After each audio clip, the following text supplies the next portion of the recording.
கல்வி அமைச்சருக்கு நான் குறிப்பிட விரும்புகின்றேன். அனைத்து இந்திய அண்ணா திராவிட முன்னேற்ற கழக ஆட்சியிலே 248 துவக்க பள்ளியிலே நாங்கள் துவக்கினோம். திரு ஸ்டாலினுக்கு சேலஞ்சியா சொல்றேன், கேட்டுக்குங்க. தெரியலனா கேட்டு தெரிஞ்சுக்கங்க. உங்க அமைச்சரிடத்தில் 248 ஆரம்ப பள்ளியிலே துவக்கி இருக்கிறோம். 117 துவக்க பள்ளியை நடுநிலை பள்ளியாக தரம் உயர்த்தியிருக்கிறோம்.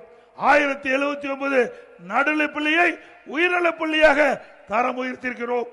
604 உயர்நிலை பள்ளியை மேல்நிலை பள்ளியாக தரம் உயர்த்தியிருக்கிறோம்.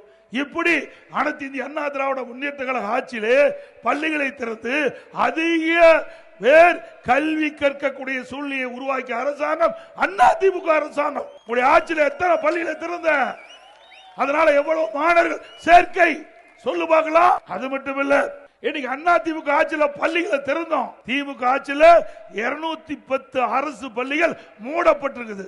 இதுதான் திமுக ஆட்சியுடைய சாதனை.